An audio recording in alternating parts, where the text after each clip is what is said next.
Joining me now is Democratic Congresswoman Pramila Jayapal of Washington State, who chairs the Congressional Progressive Caucus. Congresswoman Jayapal, welcome to Meet the Press. Thank you so much, Kristen. It's great to be with you. It is great to have you on a very busy Sunday, so let's begin with Israel. You have called for a ceasefire in Gaza.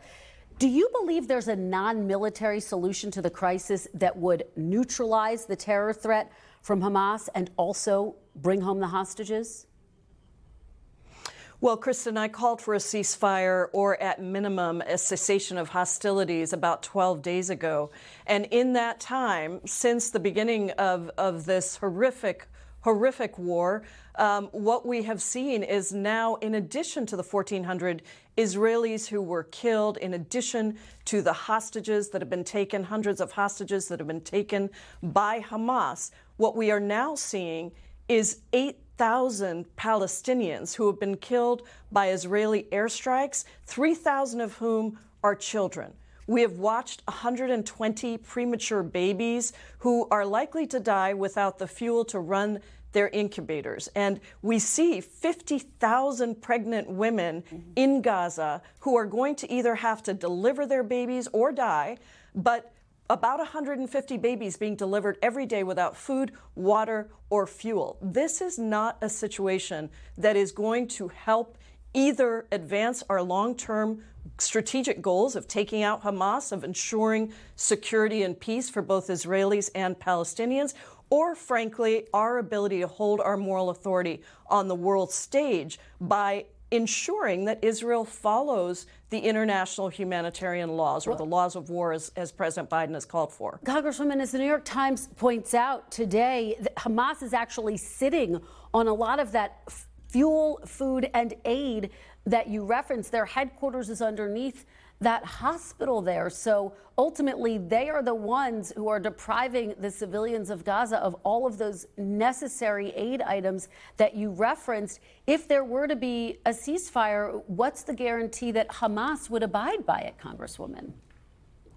Well, look, Kristen, first of all, nobody has any love for Hamas. Hamas is a terrorist organization that has deprived the Palestinian people, absolutely, of many, many things in the time of their rule. And let's not forget that the last election where Hamas was elected was 16 years ago. Half of Palestinians are children. They were not part of that. And Hamas is not Palestinians, and Palestinians are not Hamas. We have to be very clear about that. But humanitarian agencies have been sending aid through approved partners. And before October 7th, it was about 500 trucks per day. Now, Kristen, since the beginning of this war, we have seen less than 100 trucks delivered. Israel has stopped the fuel from coming in and being delivered by trusted partners. And Kristen, I just think we have to recognize that this is a double standard.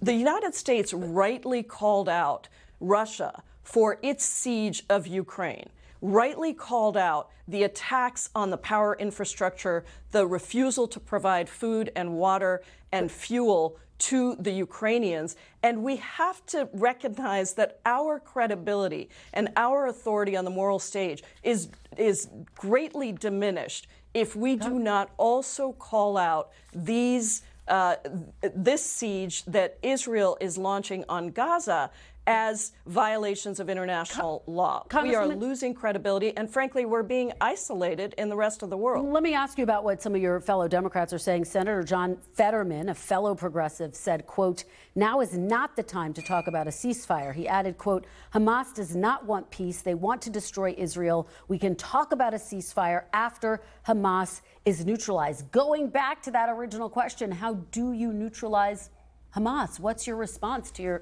Senator Fetterman? My response is that we need immediate, sustained humanitarian aid to flow into Gaza. We need the bombings, and you can call it a humanitarian truce, as 140 countries said in the resolution that was passed at the United Nations. The United States was one of only 14 countries to oppose that resolution. call it a humanitarian truce, use that time to make sure we get the hostages out, both American hostages and Israeli hostages. Let's not forget, Kristen, that we also have 500 U.S. citizens plus their families who were told to go to southern Gaza because they were not safe in northern Gaza. That was the part that was going to be bombed. They are now at the Rafah crossing, and all these days later, 3 weeks later, they are still there. The United States has a responsibility to de-escalate the situation. We see the escalation on the northern border with Hezbollah, and I think this is the moment for us to de-escalate, to call for a cessation of hostilities, and to allow humanitarian aid through and the negotiators to work to get the hostages released. Let me ask you about some of your comments. You have characterized Israel as a, quote, racist state.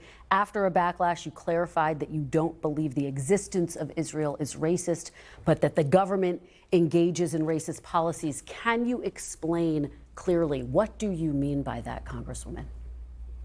Well, Kristen, I clarified this right away, not after a backlash. Within 12 hours of making the statement, I clarified that what I meant is that the existence of Israel is absolutely legitimate, and I think the world has come to see it as legitimate. However, there are racists within the Netanyahu government, and there are racist policies that Israel has been carrying out.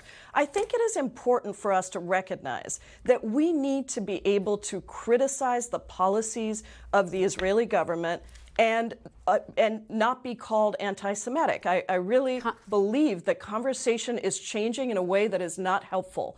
And let me say this too, that at the end of the day, the president and the United States is absolutely responsible because we also have been the largest military backer of aid to Israel. We need to be able to question where U.S. taxpayer dollars are going and what accountability the United States has in ensuring, for example, that when the president calls for Israel to adhere to the international laws of war, that they actually are doing that. Otherwise, we are complicit in a way that almost no other country in the world is. Congresswoman, let me ask you about some developments surrounding President Biden this week. One, we spoke to leaders in Michigan who said they were concerned that he is losing support among Arab and Palestinian citizens there because of his full-throated support in Israel. That also came against the backdrop of Congressman Dean Phillips announcing he is running against President Biden. Are you concerned that in a general election, both of these things could weaken President Biden's chances?